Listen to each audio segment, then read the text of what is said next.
Thousands of years ago, a black couple gave birth to twins. One twin was Caucasian and the other twin was black. Yeah. This is the belief of the black Hebrew Israelites, or should I say Hebrew Israelites. They believe that Jacob was black and Esau was white. They understand that the word red in Genesis 25:25 describes Esau as being red and hairy. They believe that this describes white men. Here's the problem. That same Hebrew word is used to describe an Israelite named King David, who was also the ancestor of Jesus Christ. That word red and ruddy comes from the same Hebrew word Admoni. Check it out for yourself. I want to give all the praises and the honor to Yahweh Bahashem, Yahweh Shai Bahashem, Recha HaKwadash, and double honors to the elder apostles and the elder bishops of Great Millstone. Shalom to you elders, you fellow believers of this ministry, of this faith, and shalom to the elect. So anyway, this is a topic that most of you already know, and you've seen multiple videos go out, but you know how you dig down what they call rabbit holes, I guess, and then you start looking at things and you finding things, and you know. So I want to go into this word ruddy, and we're going to go into some different translations, even Google etymology, so forth and so on, and just try to get a better understanding. And then also found out when you look up a lot of these men of Israel, great men of Israel, once they have their name, which you see their name when you go to the blue letter, then when you go look up that name, and we'll get into that later, Lord's will I remember, you'll find that a lot of times they are depicting their meanings of things that are depicting, kind of like certain things of color, right? It was already well known that the Israelites were so-called black, so they didn't have to say, look, I'm black, because it was already well known. But they had distinctive colors, and it seems as though when you go into the history, when you dig a little deeper, they prided themselves on certain appearances that they had.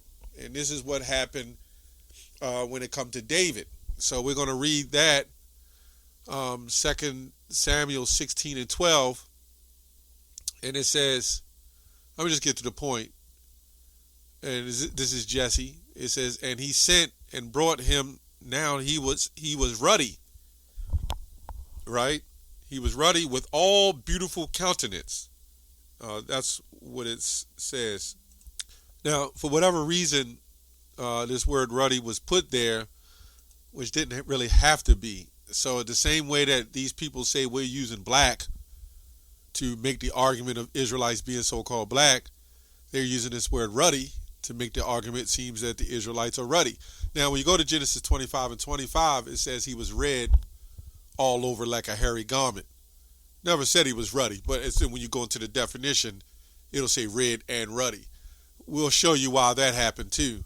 But it says, and he sent and brought him, now he was ruddy, or you might say Rudy in the Old English, with all beautiful countenance and good to look upon. And the Lord said, arise, anoint him, for he is he. So now when we go up to the NIV, right, I'm surprised they left this in here, the NLT, it says, so Jesse sent for him, for he was dark and handsome, right, with beautiful eyes.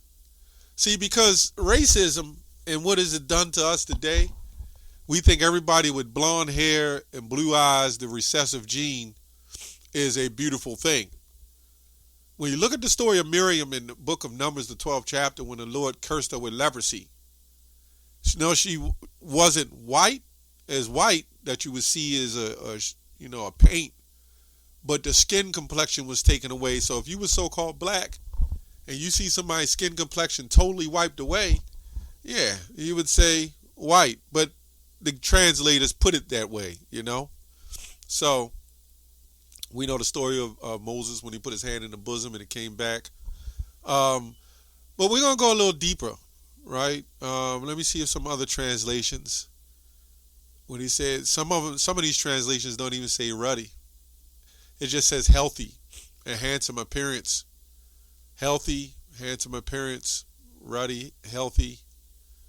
That's what ruddy really means, a healthy appearance, which a well-melanated person would be a healthy, look at this, healthy complexion.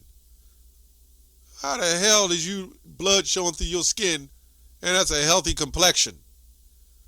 But anyway, in some other translations, who does say dark, right? Let me go to another translation. I'm just scrolling through it live as I'm going through. He was beautiful. Most of the translation says he was handsome. He was handsome, beautiful. So why did this word ruddy?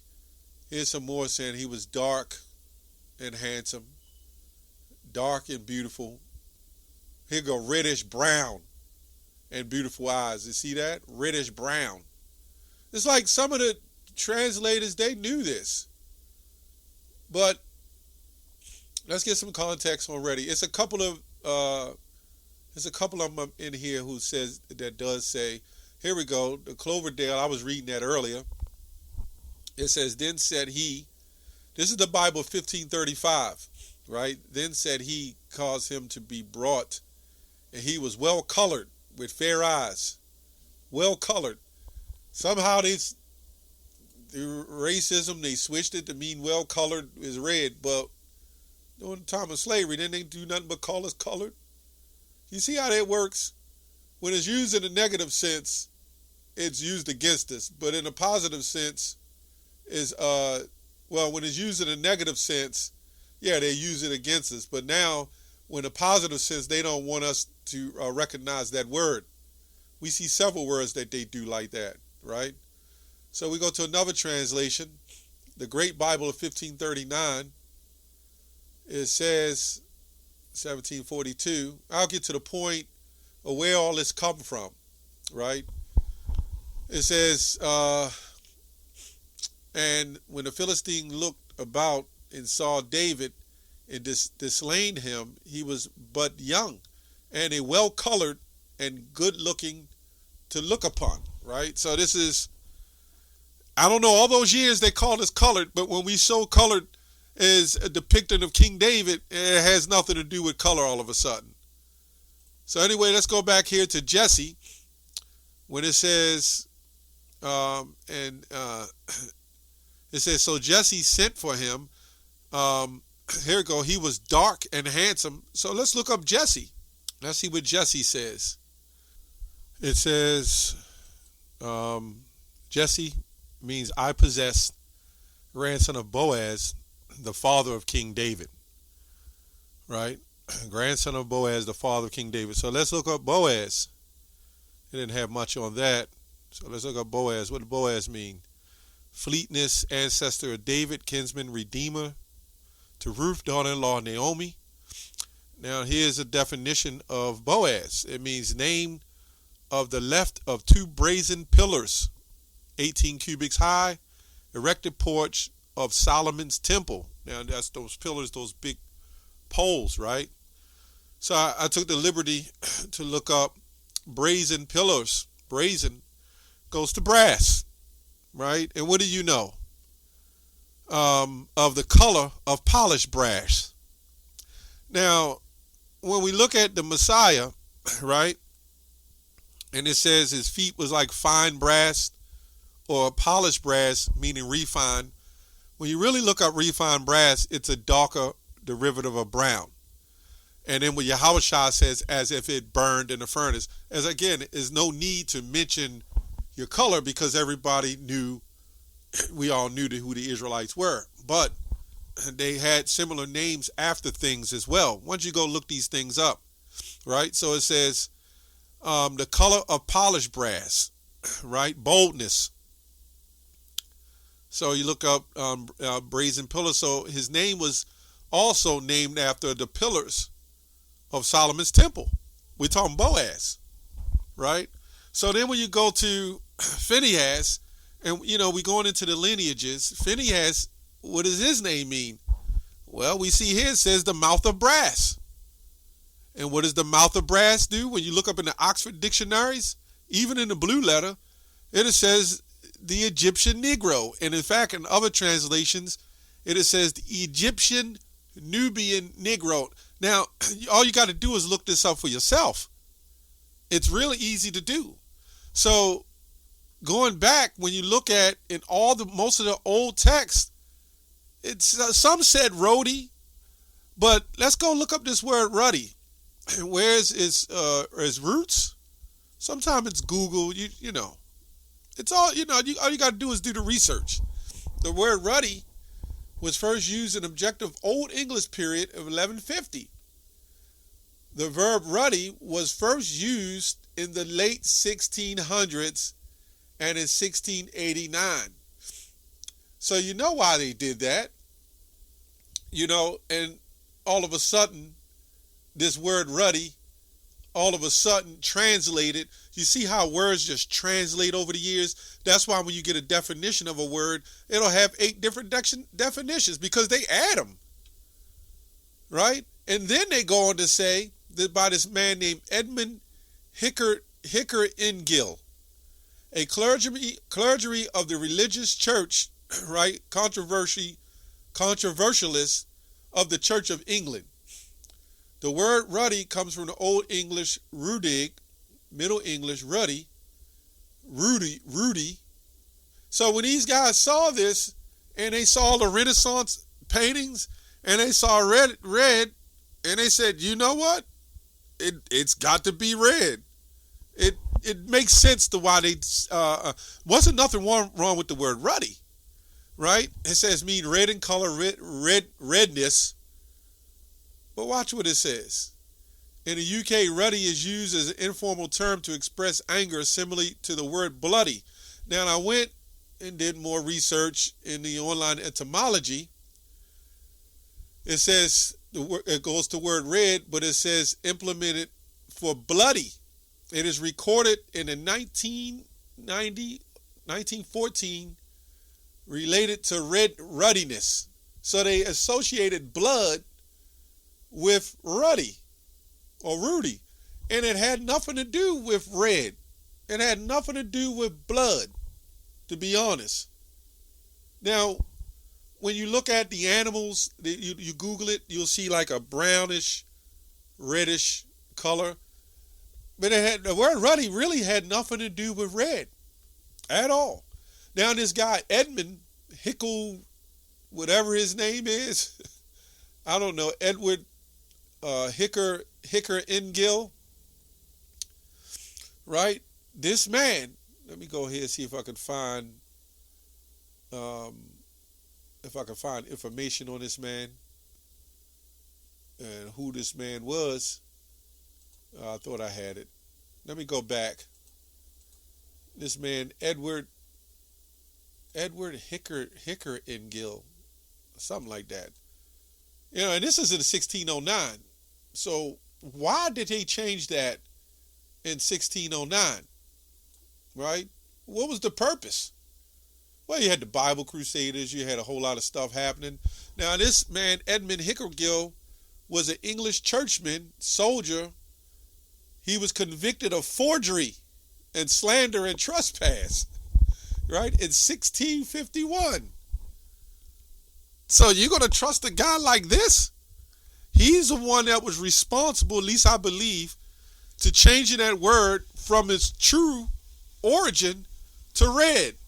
And because of Renaissance art and because of racism, and of course, when they took the Bible and gave it back to us, they wanted us to roll with that ruddy being red, like a white man. You know, the worst thing is a thief. A thief will do whatever he can to what they call identity theft. They're the worst because they assume your identity. And that's what this man has done to America. That's what he's done to our Holy Land. That's what he's done to everywhere he's gone. He's always assumed everybody else's identity, right? It says here, in the Bible, the word ruddy is used as a term of a praise of human skin, right? And was considered a mark of beauty by dark-skinned Israelites. For example, 1 Samuel 16:2. But then it says, ruddy-cheeked, bright-eyed, and handsome. But then some of the commentators interpreted ruddy to mean red. It says it right here. You can Google it right here. So that word ruddy had nothing to do with red. We knew that as Israelites, especially at Great Millstone, and I would say other One West camps. All of us Israelites knew that. But this is just more proof.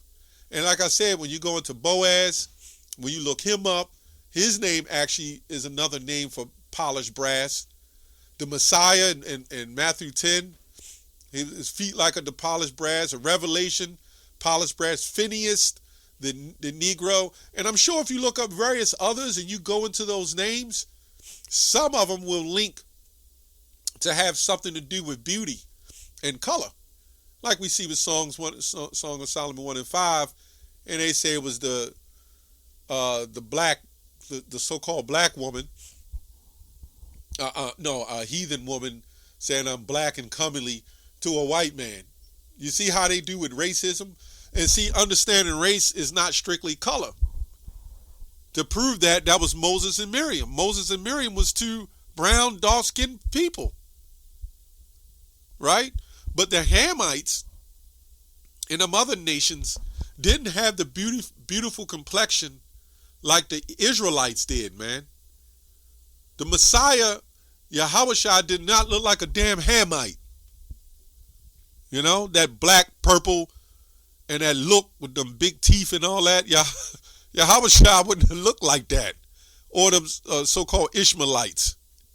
You know? Anyway, hope this lesson was edifying. That's all I have on that. Shalom.